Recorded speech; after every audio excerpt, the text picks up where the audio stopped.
Halo, Sobat Muda, selamat datang di channel Entrepreneur Sukses. Hari ini kita akan ngobrolin sesuatu yang banyak banget mempengaruhi hidup kita, tapi sering dianggap tabu, yaitu uang.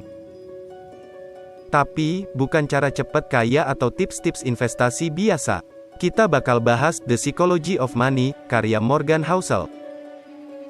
Siap-siap ya, karena ini bakal mengubah cara kamu melihat uang. Sebelum mulai, jangan lupa klik like, subscribe, dan aktifkan lonceng notifikasinya.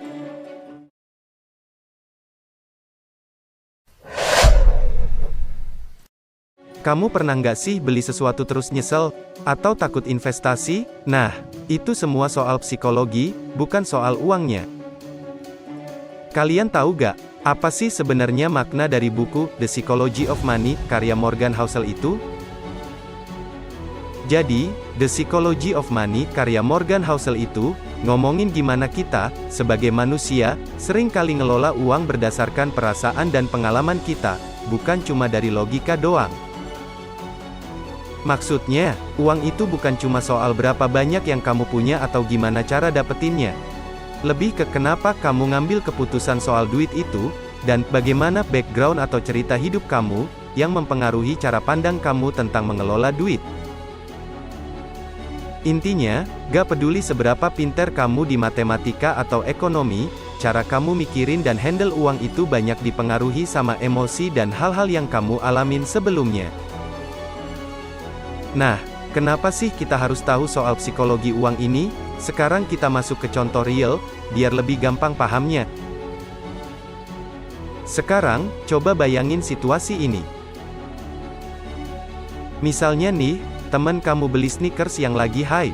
Seketika kamu jadi pengen, padahal kamu udah punya banyak sepatu. Ini namanya FOMO alias Fear of Missing Out. Atau misalnya kamu lihat influencer naik mobil mewah, terus kamu jadi pengen juga. Padahal, kekayaan itu nggak selalu kelihatan dari luar, seringnya malah sebaliknya. Memahami psikologi uang bisa mencegah kita dari keputusan impulsif yang bisa berdampak finansial jangka panjang. Lalu, ada juga yang namanya bandwagon effect. Ini tuh, kayak waktu Bitcoin naik gila-gilaan. Semua orang tiba-tiba jadi ahli kripto, padahal banyak yang nggak ngerti apa-apa. Nah, sadar gak sih kalau keputusan kita sering dibuat karena pengaruh luar, padahal itu cuma beberapa contoh dari banyak hal yang terjadi di kehidupan sehari-hari. Yang penting, kita harus aware sama emosi kita. Sekarang yang paling penting, gimana sih caranya menerapkan psikologi uang ini di kehidupan kita? Pertama, self-reflection time. Sebelum belanja atau invest, tanya ke diri sendiri, ini kebutuhan atau keinginan ya? Kedua, no drama comparison, stop bandingin hidupmu dengan orang lain, kamu punya hidup sendiri. Ketiga, stay cool, stay long term. Dunia finansial itu kayak drama Korea, panjang ceritanya. Jadi, sabar dan fokus ke ending yang happy. Keempat, upgrade knowledge, mau gak mau, harus rajin belajar soal uang biar makin pinter. Kelima, start small, dream big. Mulai dari yang kecil, yang penting konsisten dan yakin. Jadi kalau kita tarik kesimpulan secara garis besar konsep dari buku The Psychology of Money, karya Morgan Housel yaitu: poin pertama, uang lebih dari rumus matematika. Uang tuh nggak cuma soal rumus. Lebih ke gimana kita mikir, merasa, dan beraksi soal uang. Kadang, kita bisa ngelakuin hal yang aneh soal uang, bukan karena kita bodoh, tapi karena pengalaman dan perasaan kita. Poin kedua, cerita lebih dari keahlian. Tahu nggak, bahwa seringkali cerita pribadi seseorang soal uang lebih berpengaruh daripada ilmu keuangan? Emosi dan cerita kita bisa lebih kuat daripada logika. Poin ketiga, kekayaan versus tampil kaya. Ada beda loh, antara punya duit banyak, kekayaan, sama tampil kaya. Orang kaya yang punya mobil mewah, tas branded. Orang kaya beneran biasanya nggak perlu pamer, karena dia tahu nilai uang yang sebenarnya. Poin keempat, kekayaan sama dengan apa yang kamu hemat, bukan yang kamu habiskan.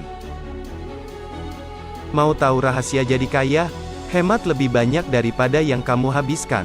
Kaya tuh bukan berarti punya gaji gede, tapi gimana kamu ngatur uang yang udah kamu punya. Poin kelima, kenapa keputusan keuangan itu sulit?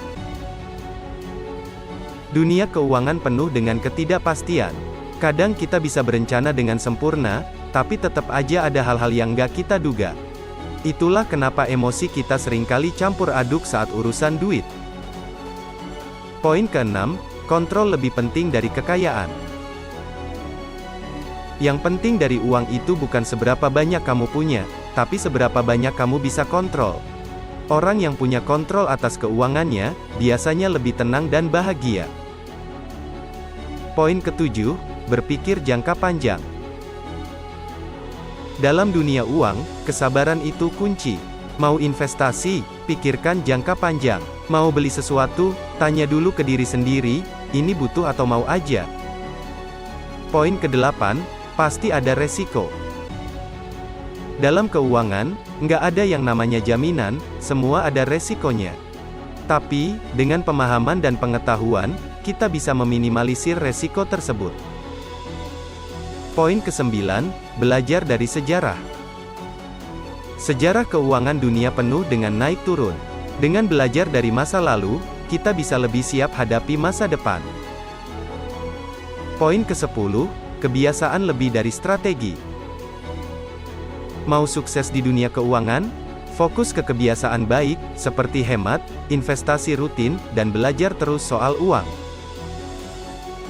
Jadi, sobat sukses, The Psychology of Money itu bukan cuma soal uang, tapi juga tentang diri kita, perasaan kita, dan bagaimana kita melihat dunia. Dengan memahami psikologi uang, kita bisa membuat keputusan yang lebih bijak dan punya hubungan yang lebih sehat dengan uang. Makin paham kamu sama psikologi uang ini, makin bijak kamu dalam mengelola duit. Nah, itu dia sedikit ulasan tentang The Psychology of Money. Semoga bermanfaat ya, sobat sukses. Kalau kalian punya pengalaman atau tips seputar uang, yuk share di kolom komentar. Sampai jumpa di video berikutnya. Tetap semangat dan bijak dalam mengatur uang. Salam, sobat sukses.